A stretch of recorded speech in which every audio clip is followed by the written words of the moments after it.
take these broken wings and learn to fly again.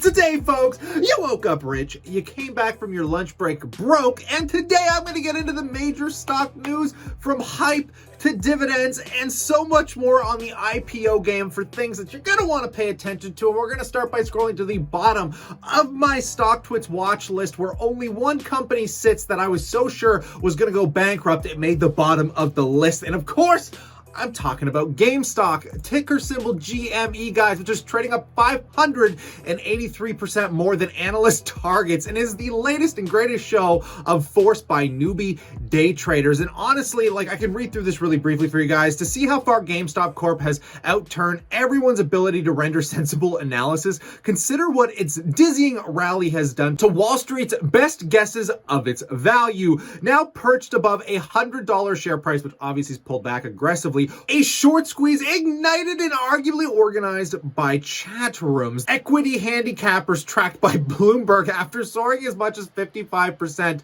on Monday here, folks. There is one place we can now point our finger to realize where these massive trades come from, and of course, we're talking about Wall Street Bets. Now to a level of millions of watchers on a subreddit, to the point where they have analytical robots going around figuring out what are the top stocks mentioned on Wall Street Bets, to the point where even Jim Cramer is saying, look, I'm trying to explain these amazing moves in GME and now BBBY, which are motivated by some good news v huge short positions. I am cheerleading, but I am pointing out what is going on. Wall Street Bets is in charge until some stock is found. When does this become manipulation, Jim? It's such a tough question because remember, what's manipulation? How about if an analyst came out right now and said, I think GameStop is going to 250? Would we give that person a pass? Yes, because of the First Amendment. No, listen to me. Different. It's First Amendment protection versus the idea of a group getting together to bust the shorts.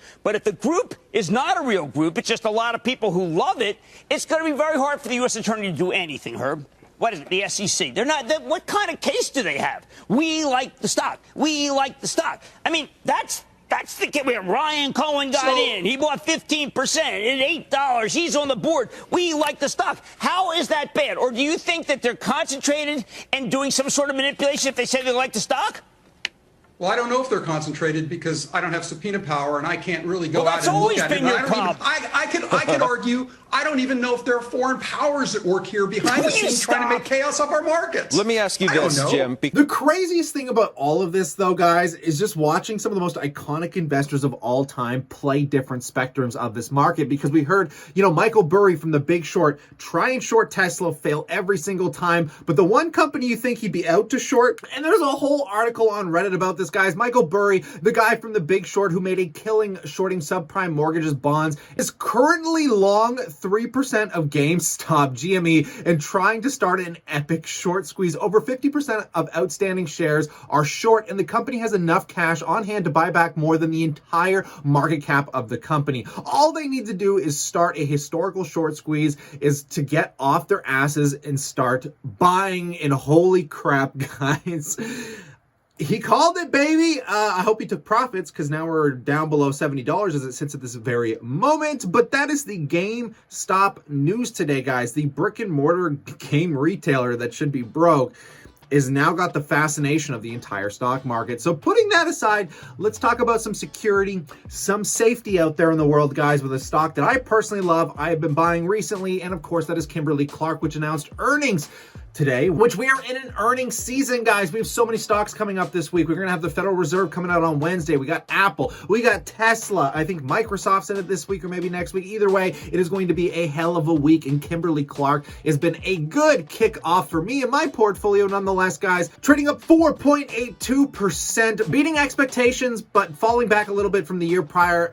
Yahoo says came out with a quarterly earnings of $1.69 per share, beating the Zacks consensus of $1.61, but compared to last year, their earnings were $1.71. It's like mid-range good news, but the really good news comes from what the management is doing, because they're increasing the dividend to $1.14 from $1.07, which is an increase of 6.5%. And oh man, I wish there was more companies like this, because not only are we getting an increased dividend? We're getting more share buybacks, baby. And that seems to be like the way of the world now. We got Baba doing share buybacks, Apple, Mike. I think they're all going to start doing share buybacks here in 2021. But when you can put a dividend on top of that, you're talking about a cherry on top of the cake, baby. And some news that I want to particularly talk about, Mindmed psychedelics, blow your mind, baby. This is an industry that's got a lot of catalyst, in my opinion, coming up over the coming weeks, and more particularly on Wednesday as well, as we are finally going to get to see the first psychedelic ETF. A lot of speculation around this again on Reddit. Horizon psychedelic ETF is expected to commence trading January 26, 2021, and includes 17 psychedelic companies in the first ever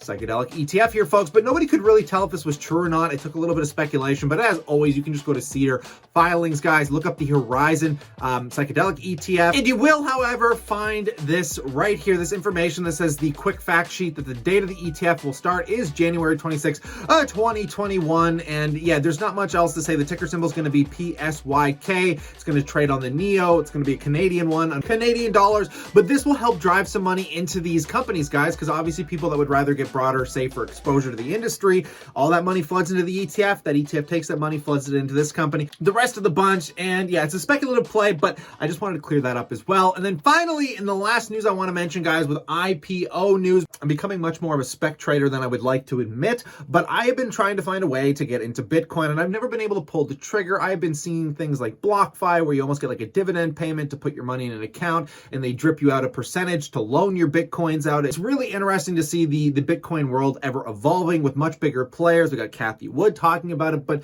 the most important thing to happen to the entire crypto sector right now, guys, is going to be the IPO of Coinbase, which there's a lot of speculation around right now, but this could arguably be one of the largest tech IPOs in history, realistically. And I think it's being largely overlooked, which is why I want to bring it up right now, because this might be one of the first IPOs I've ever actually wanted to buy.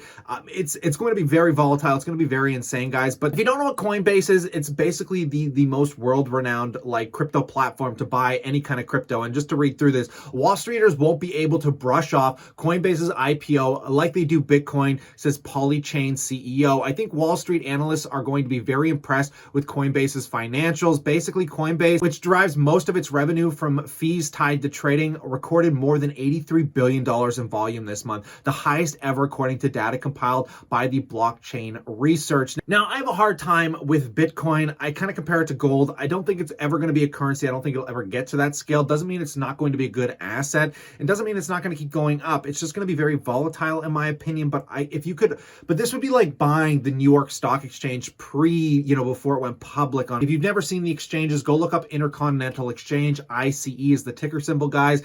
And with the exchanges, you're just making money off people basically trading stocks and issuing IPOs. But if you're buying into something like this, you're basically owning the most major world-renowned exchange for cryptocurrencies. And so long as people trade them, it shouldn't matter as much about the actual price, and let alone what crypto it is, so long as people are trading it. So this is going to be a fascinating one to pay attention to. Nobody really knows the IPO date yet. I'm going to keep my ears open, always bring it down to your table. So consider subscribing for future updates, guys. But this is one I'm going to be keeping my eye on, baby. But in light of all of this, I pass the question off to you. Let me know what you guys are talking about in the comment section below. What are you trading? What are you doing? I've been very good at replying to your comments lately because of you. I still have a job in the midst of this pandemic, so stay cool, stay awesome, and I still can't believe there's a pandemic going on. I'll chat to you tomorrow, guys.